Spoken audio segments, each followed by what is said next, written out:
Hi, I'm Helen Bauer, and this is the Heart of Hospice podcast.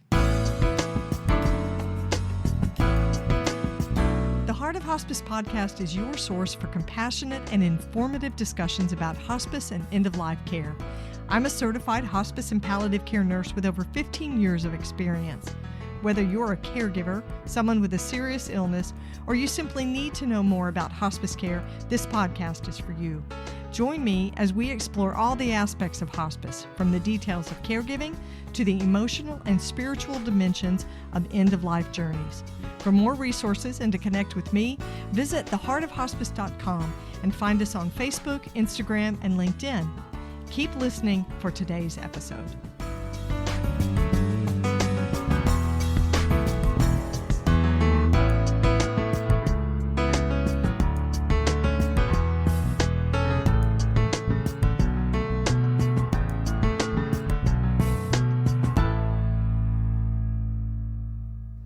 This is the Whole Care Network.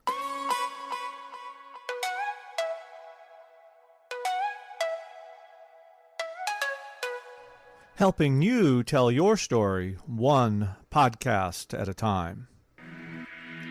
Content presented in the following podcast is for information purposes only. Views and opinions expressed in this podcast are solely those of the host and guest and may not represent the views and opinions of the Whole Care Network. Always consult with your physician for any medical advice, and always consult with your attorney for any legal advice. And thank you for listening to the Whole Care Network.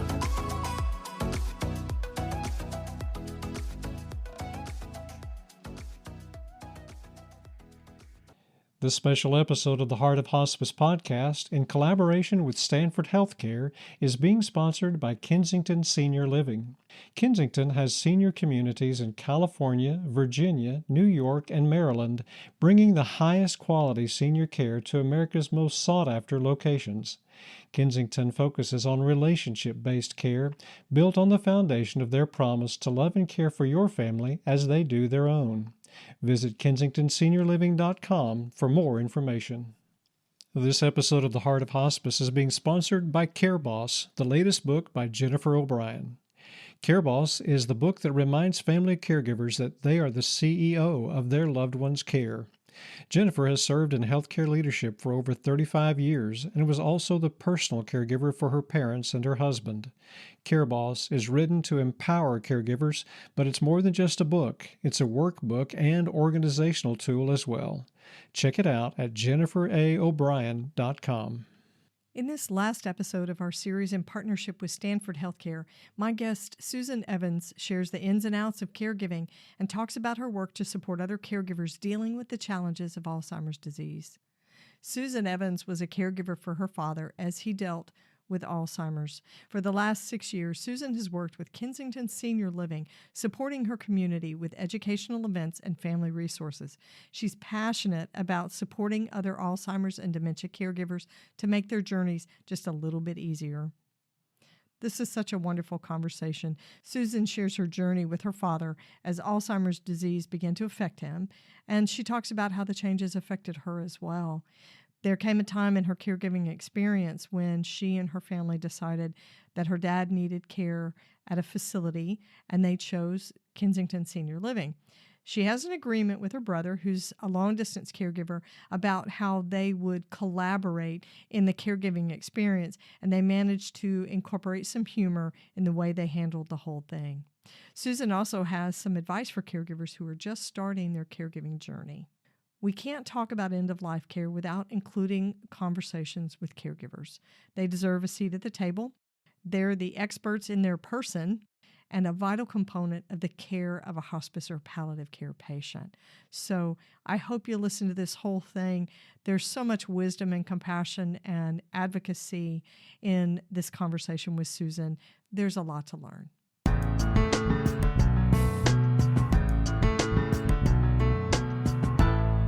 Susan, welcome to the Heart of Hospice podcast. I'm so glad to have you here with me. I'm so excited to be here with you, Helen. you were sort of the brainchild for this series, and I love it that you're part of the Stanford Healthcare series because we're talking about some great stuff, and your story is going to resonate with my listeners, whether they are hospice and end-of-life workers or whether they are caregivers in their own families and personal lives. So thank you for sharing and being with me today. You know, through my journey with my father with Alzheimer's and my experience with hospice and palliative care, the more that people can share their journeys, I think the more helpful we can be to those that are entering into this journey. Yeah. So thank you so much for sharing that with me. And I have so much gratitude with hospice and the Stanford team. They're fantastic. Yeah, they're doing some fantastic work. Yeah, we learn from each other. We learn from each other, no matter what our role is. I think we have so much to learn from each other. So introduce me to your dad. Tell me about his diagnosis and who he was as a person and how you moved into this caregiving role that you had with him.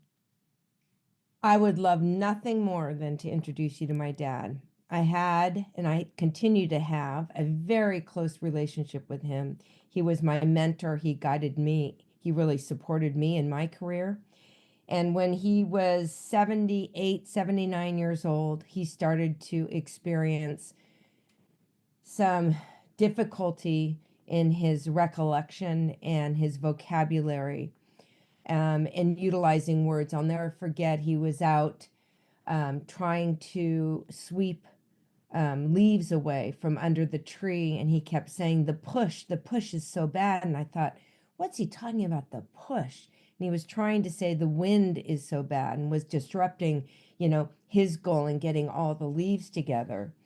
But my dad is very remarkable. He actually took himself to the neurologist at Stanford and said, I'm experiencing these struggles with my vocabulary and a little bit with my memory. And about a year after he initially took himself to Stanford, I got a call, my mother and I got a call from the neurologist and said, it's time you come in with your father. And that was really the beginning, Helen, of learning more about Alzheimer's disease than I would ever want to know. Right. I became familiar with the disease. My dad was diagnosed about a year after. And the diagnosis, it's interesting, Helen, because it wasn't a surprise. I knew my dad was going to be diagnosed. I sat there with him when he did all the tests. What year is it? Draw a circle and a square. Remember these 5 names. The hands on a clock. And he was failing. But still, when the diagnosis was delivered, something inside of me I really felt like overnight, and I know it wasn't overnight because it was over a few years, but I felt like overnight I went from being a daughter to a caregiver, not only for my dad's new diagnosis, but for my mother, who literally was going to be half widowed and already felt like she was half widowed because her relationship was not the same with my father. So that was a big struggle for me. My husband and I had just become empty nesters. Our youngest son had just launched off to college, and I was doing some consulting for a supplement company. I loved working part-time. I loved enjoying my friends and my family. And I really felt like I needed to jump into learning more about Alzheimer's disease because I felt there just was not enough information or education out there on the disease and support for the disease. So what resources, just for my listeners, what resources did you find out there that were most useful? I will tell you, a friend of mine, I have great friends, but none of them really were familiar with Alzheimer's disease. They were like, what is that? Because he was diagnosed in 2013. And I will say to the listeners, there is so much more resources available now. It's incredible. My heart is so full of all the support programs that are available free, and they're virtual. You can live anywhere and you can really get support on your individual needs or your individual challenges with the disease. But there wasn't that many resources. Someone suggested I go to the Alzheimer's Association website. And I'm not saying anything negative about the Alzheimer's Association. I love them. I support them. I raise money for them. But I went there and I felt so overwhelmed. I spent 2 hours just sobbing. It was too much information. Too much information. And, you know, why it's so important that we're doing these podcasts is because each journey with this disease is so unique. Right. The brain is so unique. It's not like you get a cancer diagnosis and they say you have bladder cancer. Here's 3 different treatment options. This one has worked for this type of people, this one, but well, why don't we start with this one and then we can go to this one? And there's a plan. But with Alzheimer's disease, the progression of the disease is so uniquely different with each person that's diagnosed, which means that for the caregiver, it's such a different journey. And for certainly the spouse, like for my mother. So it was really hard to figure out what my next steps were. And I was just kind of taking it a step at a time because the progression of the disease, you know, it's not just a slope. It really steps down and you don't know when each step is really going to identify or manifest itself in the person that has Alzheimer's. Yeah. So, and how do you make a plan for that? You don't. You don't. You don't. And the physician, your team, your healthcare team is going to tell you how to mitigate the symptoms, but there's no cure. We can't say, okay, here are 3 options that will get you to the finish line with a cure. You know, they immediately tell you, you've got something that's incurable, it's life-limiting, and it's going to change who he is and who you are at the same time. And that's, I can imagine, did you feel like sitting there and actually having them validate what you already knew, because you could tell from the test that he had failed them? Do you feel like the grief hit you at that point? I think it's interesting because it wasn't a surprise, but it was just a wave of reality. Like my biggest fear had just come true. When the diagnosis was delivered to my mother and I, my dad sat on the end of the exam table with literally his feet going back and forth. He had absolutely no clue. I knew that it was official now, but it really was like a wave of feeling anxious, scared. I knew that I had to jump in and educate myself on this because I had no clue. I had no clue how I was going to support my mother through this journey, how I was going to support my father as his advocate, and my family. By the way, my husband was directly impacted because he's trying to support me. My 3 adult children, 2 were married, they're trying to support me. And I don't even know how I need support. So was your dad unaware of what Alzheimer's was, or was he so advanced in the Alzheimer's at that point that he didn't grasp that he was ill? The second is correct. Yeah. He was so advanced that he didn't grasp Yeah. the reality of what the diagnosis was. Yeah. He was anxious leading up to it when he first took himself to the neurologist because he had those small things that he was noticing. Right. He was aware. All things became amplified, right? When he came to my house once and he said, "What is that?" And he's looking right at the microwave. And didn't know what it was. I had no clue what it was. And he picked up my keys and he said, "What are these?" Interesting. So it was just so sad. I don't even know how to explain it, but when you watch someone that you love, that you admire, that, you've known for, gosh, how many years since, I was born, that this person just changing so fast and you can't do anything about it. Well, and everything you've known about them, everything you knew about him as his daughter, right? Because you had known him your entire life.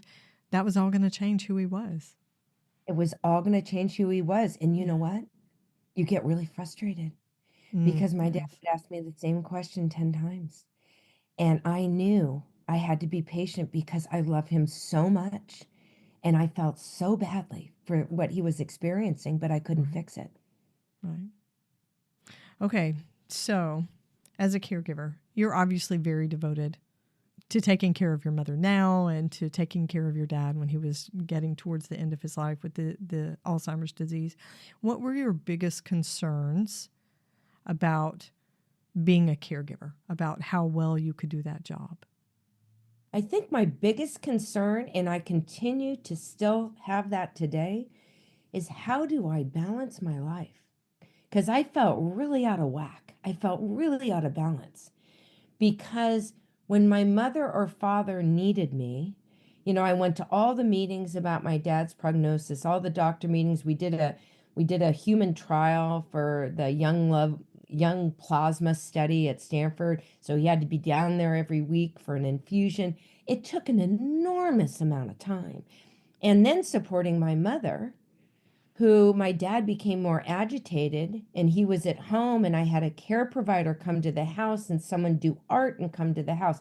I tried to do all those things I could, but even with all those things, my mother would leave the house every day and just lie to him and say she had to go play bridge because he was so demanding of her. Mm-hmm. So my biggest fear, my biggest challenge is balance. How do I balance taking care of my father, my mother, being a wife, being a daughter, now I'm a grandmother and a friend, and I actually really enjoy the work that I do for the community of brain disease and aging about providing support in educational series, because I know it's so important. So a lot of times, we'll talk about work-life balance, but in reality, it was work-life caregiving balance. It was more than just the average things that people have to deal with. So what did you love about being a caregiver? I can see the smile on your face. When you talk about your dad, you just light up. You just light up. I wish my listeners could see. What did you love most about being his caregiver? You know what? This will make me cry, but what I loved most and what I continue to love most is how proud he would have been of me, taking the bull by the horns, as he probably would have said, and trying to make a difference in all the lives of people that are experiencing this dreadful disease. Oh, I love that. I think he would be just so proud of me that I just didn't sit still and take it on. But the more you know, and you said it at the beginning, we have to connect together as a community to support one another. Yeah. Everyone's experience is different, but I will tell you, I don't think in grade school, Helen, when the teacher says, it's your turn to do your poster, what do you want to be when you grow up? I want to be a caregiver. Yeah, but nobody says that. No, the reality is all of us on this podcast today are some type of a caregiver. If you're a mother, you're a caregiver. If you're a daughter, you're a caregiver. If you're a wife, you're a caregiver. If you're a friend, because it's all about those partnerships in reality in your relationships. Absolutely. But when things go out of balance and a little bit out of whack, I was more of a caregiver for my mother and my father than I was for my husband and my children, because I knew they would get through it and my friends would get through it. But that doesn't always feel so good. We're going to break for just a minute. This isn't the end of the episode. There's more to come, so stay connected. The Heart of Hospice podcast is proud to partner with Stanford Healthcare to bring you this special 4-part series sponsored by Kensington Senior Living. Kensington focuses on relationship-based care built on the foundation of their promise to love and care for your family as they do their own. With communities in Northern and Southern California, Virginia, New York, and Maryland, they're working to provide the most loving and expert care in a comfortable setting, bringing the highest quality senior care to America's most sought-after locations. Caregiver Susan Evans shares how a move to a Kensington facility affected her family. I was first introduced to Kensington in 2015. Our family made the difficult decision to move my father to Kensington in Northern California. Moving my father to Kensington was the best decision and hardest I have ever made. My father was happier, more content, and definitely less agitated. Kensington Senior Living gave my parents their relationship back and gave me the quality time back with both my mother and father. Kensington weaves heartfelt professional care into the everyday lives of residents. They offer a wide range of services and amenities so residents can live securely, unburdened, and well attended in a beautiful community they're pleased to call home. For more information, visit kensingtonseniorliving.com. So I want to shift gears just a touch, and I want to talk about advanced care planning. I have hardly done any of my podcasts without talking about advanced care planning because it's woven all throughout healthcare and end-of-life care. Did you and your parents have any conversations about advanced care planning? Yes. And I am so glad you brought that up because it's so critical for our audience to be proactive in their caregiving role. And by being proactive, I mean, have options available for you. So you need to have a care plan in place. You need to be power of attorney. I mean, I'm not an attorney, so I'm not giving any type of advice on that. Right. But you need to ask the experts in the fields for help because you don't want other people making decisions for your caregiving role or for your loved one that you are caregiving for. You need to be in charge of that because you know what you've talked about and what the wishes that they want for advanced care. Yeah. And it gets complicated. Alzheimer's caregivers end up having some very crucial decisions to make sometimes.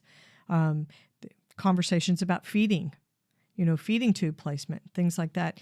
Did you ever have a moment where you thought, we should put a feeding tube in? We should employ that. Did your dad have a feeding tube? My dad did not have a feeding tube. And I'm just going to tell you how I feel about that. Okay. My dad did not have a feeding tube. And when my father passed, he had been, I'll say living, but I'm going to put living in quotes, for 3 years in a wheelchair and someone was feeding him. Yes. So he couldn't walk, talk, or feed himself. And I knew that my father would not want that type of a life. But he continued to, I won't say thrive, but survive. And that was when I had my experience with hospice. And I was first introduced to hospice, which was the best thing ever. And I was really reluctant. I didn't even want to talk to anybody from hospice. I said, no, no, no, no, no. So anyway, I'll talk to you about my hospice experience, but no, my dad did not have a feeding tube. And that's really a personal choice that needs to be made with the families. But that's why the advanced care directive, to understand what they really want at end of life, that you can support that decision of theirs. Yeah, absolutely. That's why those conversations are so important. When it comes to quality of life, what did your dad think quality of life was for him? What would you have said, this is what my dad thought quality of life was? We made a decision to move my father to a senior living community that specialized in memory care. And I was reluctant to do that because I felt that his quality of life was diminishing. And that really scared me, hurt me, and I wanted to fix it. And actually, I wanted to keep him at home. And my mother said, she was lying every day saying she had to go play bridge. She was kind of running out of places to go. And my dad was very agitated. Yeah. And so she convinced my brother and I to move him to a memory care community, Kensington Senior Living in Northern California. And his quality of life actually improved because he was with people that were challenged with the same disease he had. So he didn't feel different. And the care providers are trained in pocket programming and other types of things to really pay a lot of attention. How can they increase the quality of life? Do they like to play bingo? Do they like to do art? Do they like to garden? So my dad had his own company. And so the management team would invite him into all their meetings. And he would take a pad of paper. He couldn't write anymore, but he would think he was going to a meeting. And when I would go and witness some of this activity that he was doing throughout the day, he actually had a smile on his face. He wasn't agitated. He felt like he was participating, Contributing. contributing. Exactly. And so I think it really helped his quality of life. And I know it helped my mother's because it took the struggle out of their relationship. And I also know not everybody can have the same type of options that I had, which is why I started a little nonprofit to raise money for caregiver support. Because, if anybody can take anything away from today, it's what you said. You need a community. You need to be able to support each other. And you also just need to have options in life, because the one that's going to struggle, the one that's going to really hurt the most is the care provider, the caregiver. I'm really struck by your advocacy. You're willing to share all this. You can see the passion. You can hear the passion in your voice for it. I hope you're enjoying this episode. We're going to pause for just a minute. My guest has more to share. This episode of The Heart of Hospice is being sponsored by Care Boss, the latest book by Jennifer O'Brien. Jennifer O'Brien has served in healthcare leadership for over 35 years and was also the personal caregiver for her parents and her husband, Dr. Bob Limberg. She is the author of The Hospice Doctor's Widow, an art journal of caregiving and grief. Care Boss is her latest book, and it's more than just a book. It's a workbook and organizer that enables family caregivers to lead their loved ones' care sensitively and effectively. Jennifer writes with compassion and hard-earned wisdom, and readers will appreciate the empowerment and camaraderie they find in the pages of Care Boss. Care Boss reminds family caregivers that they are the CEO of their loved one's care. You can find Care Boss at your local indie bookstore or on Amazon and on Jennifer's personal website at jenniferaobrien.com.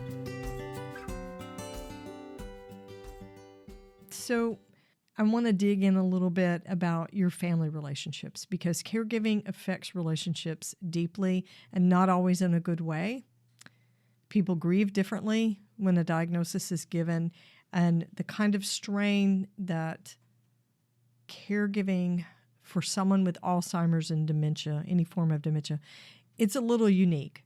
I think in my experience, it's much more isolating, and it can cause discord between family members. So how did you and your brother do as caregivers, if I can ask that?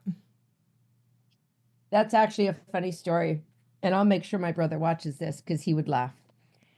My brother lives in Taos, New Mexico. He has a wonderful family. He is a great dad. He's a great husband. He volunteers for he has a very close relationship with the reservation down there, the Pueblo, and he volunteers so much, and he just gives everything back to his community. But he lives in Taos, New Mexico, which is a day trip to come here. Yeah, a long way. A long way. He's also self-sustained. So he has acres of land that he has chickens and goats, and he does it all, pigs, and grows spinach, arugula, and everything else you can imagine, does canning and all that stuff. And I had an agreement with him. I said, every 6 months, I'm going to call and tell you I hate you, and I'm going to scream at you. But just know that I'm going to do that every 6 months to blow off a little steam here, because I'm doing 99% of this. Anyway, so it's funny, but we just had an agreement on how we're going to proceed. And I shared with him, I'm going to get really frustrated about every 6 months. So just get ready for that call when I blow steam, and you're going to have to take it. And he laughs. I love it that you knew that was going to come, and you made a plan for it, and you're both joking about it. But of course, that was your place to vent and to rant a little bit. You know, as my siblings and I say, your mother's driving me crazy. You know, that lady is driving me crazy. I love it that you had this way to vent. That is a pressure valve you could let go of. That's so awesome. And you know what? If you can laugh a little bit, I mean, there was a time we were with my dad, and he went out to go do something, and he came back in my mother's shorts. Now, my dad is 6 feet 1 inch tall. My mother is 5 foot nothing. And he came out in her shorts. And thank goodness that we all laughed until we cried. And, and he started laughing because there's so many situations that will tear a family apart. Because I could have said to my brother, how could you let our father come out in mom's shorts? I mean, it could have Right. been like a finger pointing thing, but you have to find a little laughter. And my brother will say, oh, is this the call? Are you all riled up? Is this my moment? Yeah. Yeah, is this my moment? And, and he's very supportive, but, he'll say, oh, yeah, I called mom yesterday. I said, oh, you called mom yesterday? I was over there 3 times. So anyway, we work it out, and it's never, once again, there's never a complete balance. It's never going to be 50-50. Right. Anyway, you just have to have that open communication with the siblings and with your family. Well, and I think it's really good to be realistic about who can do what and when, because you have a very realistic view of the fact that your brother lives numerous miles away. He's got this property that he's responsible for that sounds like a full-time job. He's got a family. He's got a life there. And it's not really anybody's fault. There's no blame. It's just the way your life worked out and his life worked out and the needs of your parents worked out. But I think when you're in the thick of it, sometimes it's harder to see that and you just get angry at the other person. Oh, 100%. Because, by the way, my dear mother that I love favors him. Oh, snap. He's the golden-haired child, huh? He's the younger. And so I'll say, why don't you let Chris do that? Oh, I don't want to ask Chris to do that. Oh, yeah. So then I laugh again. I said, wait, why? So I try to find humor in it, because otherwise it's just so depressing. The Right. whole thing is just so depressing. Right, because it's sad, right? And you have to find support. Yeah, yeah.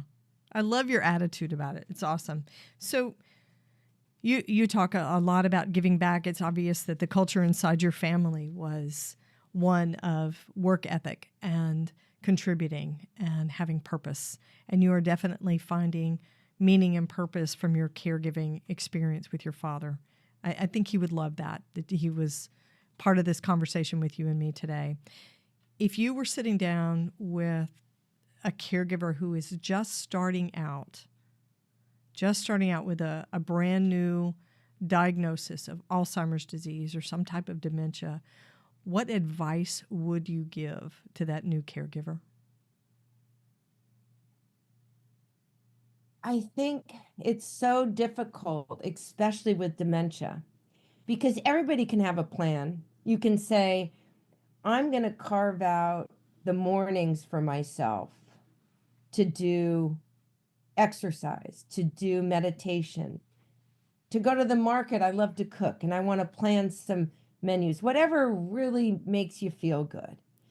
But you have to be flexible in your plans. So what advice would I give is, it's so important, and I know everybody says it, but it's so important to carve out time for yourself, to let yourself blow off steam like we just talked about, to go out for a 10-minute walk when you just need a break, to go outside and scream, to go climb a tree, to go pick apples, to go make homemade applesauce, something that is a little bit that is a feel-good thing. So just carve out something. That would be my advice for yourself. And it can be little or big. I love to cook. And so I would love to go and experiment with different spices or herbs. And that was my thing. And I just love to do that. So I had my dad come to our house every day at 5 o'clock. And he would sit down when he had Alzheimer's. And I would have him cook with me, but he would just sit there. But it was just time together. So I felt good about what I was doing, and it gave him some time with me. Yeah. So go for a walk while you can together. Talk about the present. That's the hardest thing, is you can't talk about the past and say, God, that was so fun when we took the kids to the lake and you fell water skiing, because there's really no past. And you can't really talk about the future. Oh, it's going to be so fun. The kids are coming into town. We're going to go, So everything is so in the present, and that's what makes it challenging. Yeah. Is to think of your life as really in the moment. I love that. What was the best thing you did as your dad's caregiver? I think the best thing I did as my dad's caregiver is to raise awareness and be an advocate for him in sharing the challenges of the journey we were experiencing as a family. And hopefully help all other caregivers out there that are challenged with the same thing. And some challenges are much greater and some challenges are less.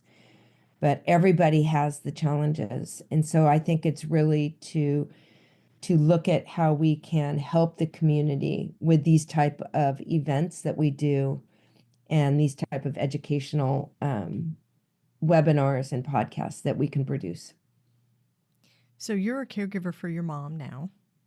Correct. Right. She's not living with you. She lives in her own space. Correct.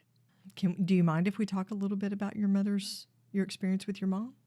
Absolutely. So okay? Here's where it's really different. She lives in a senior living community in independent care.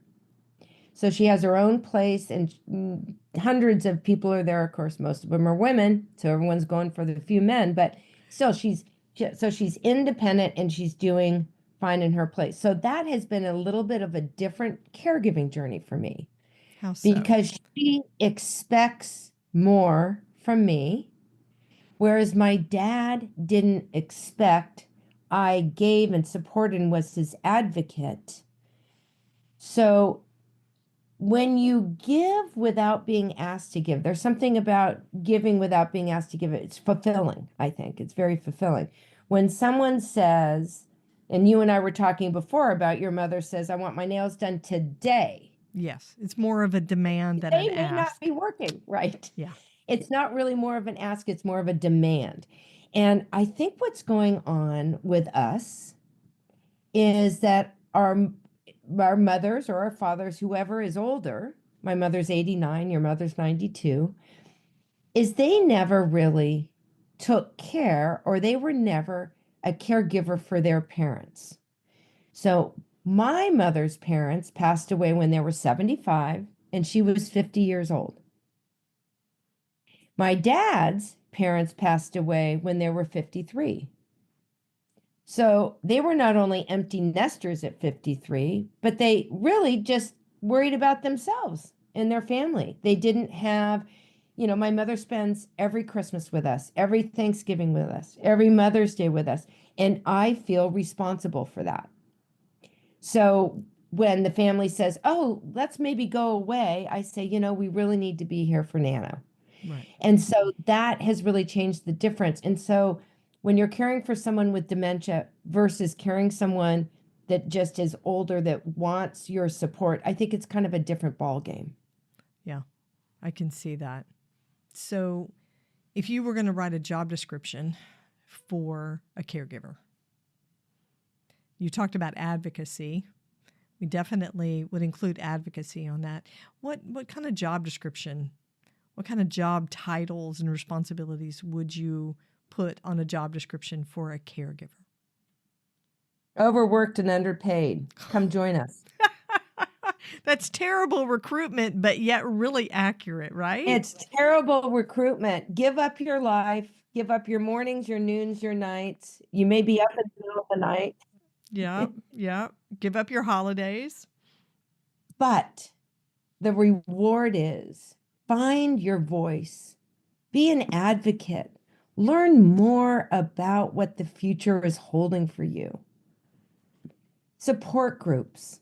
Find someone that's in your position that you can complain to, that you can say, what are you doing with mom at 4 p.m. when she becomes so grumpy and she's sundowning and you can't get anything done and you've got kids and you're trying to make dinner for them and you've got her and now she's had an accident and you need to move.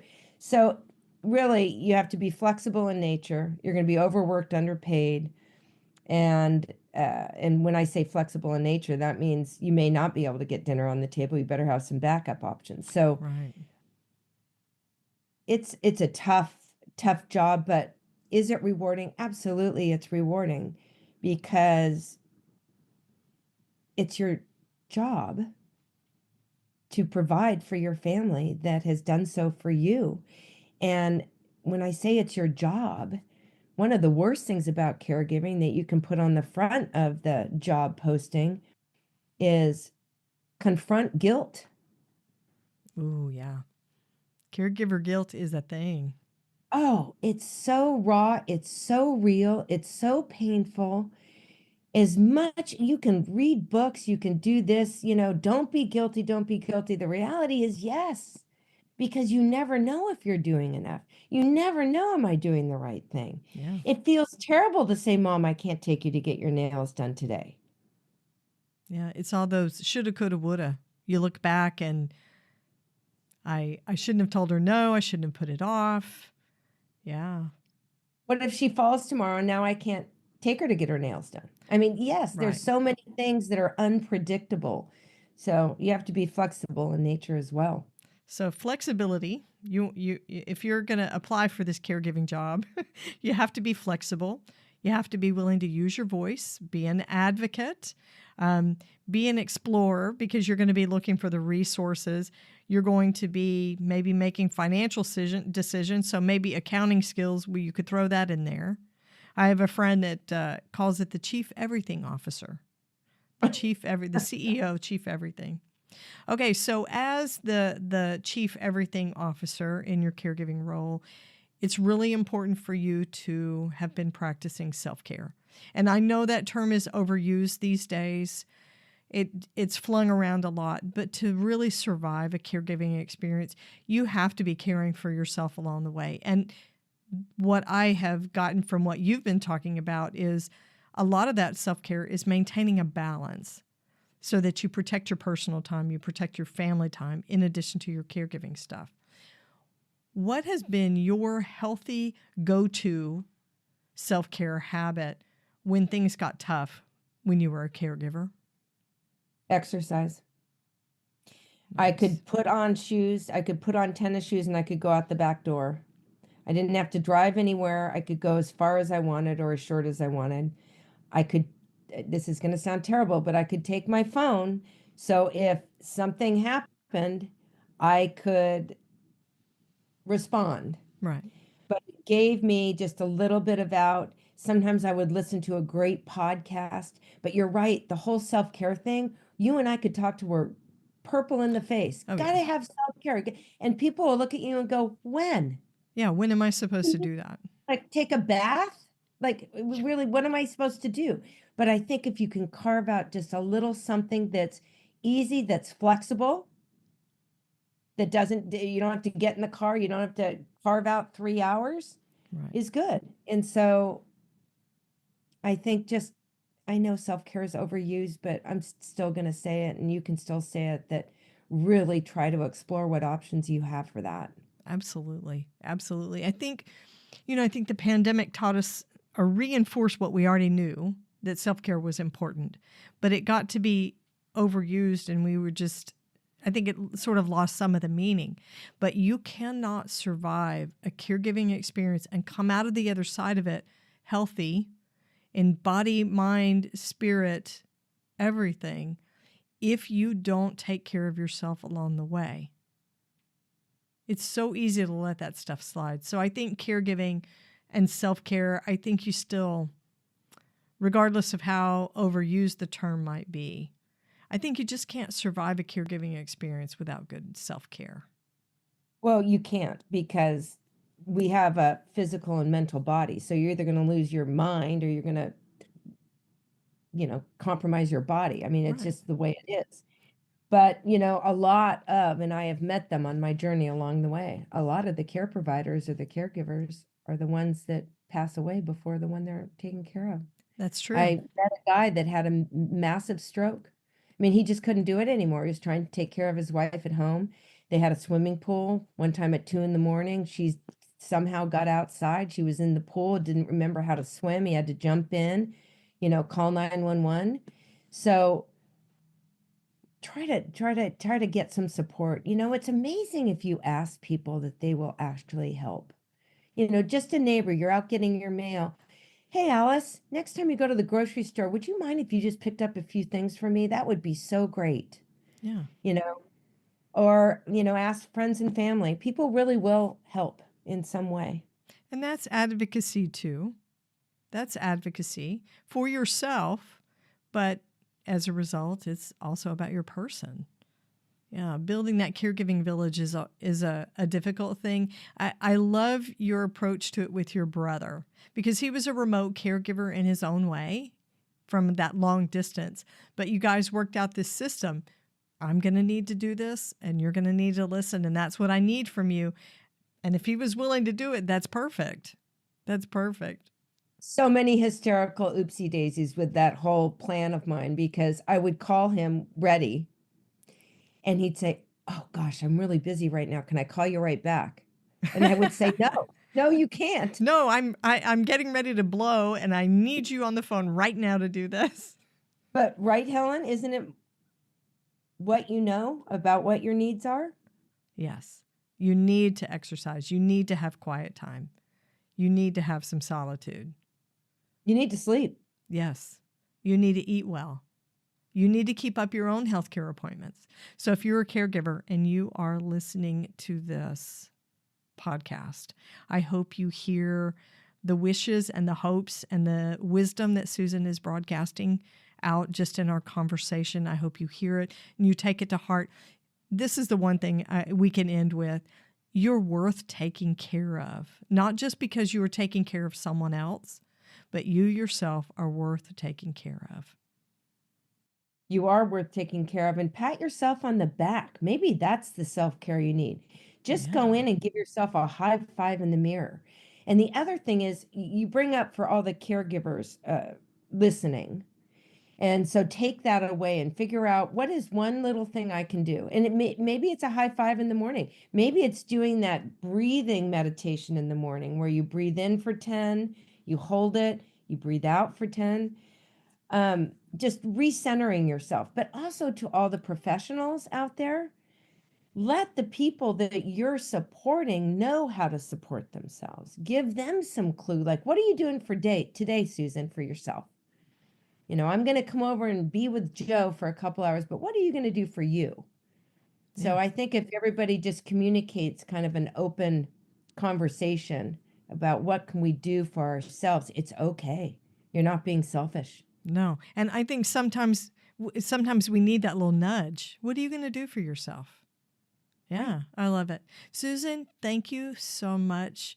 I loved hearing about your dad and your mom. I know your story's continuing on, but thank you for sharing everything that you've already learned. And thank you for the advocacy that you have out in the community.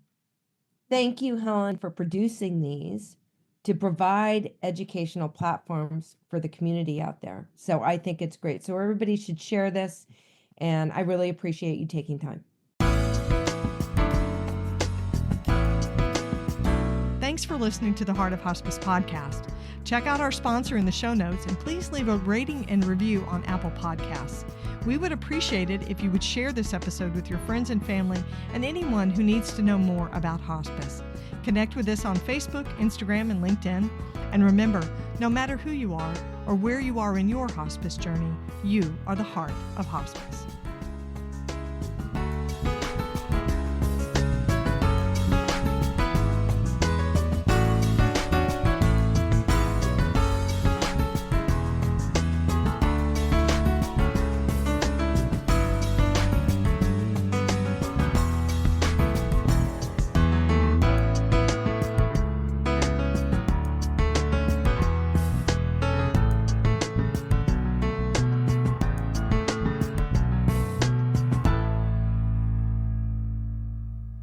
This is the Whole Care Network.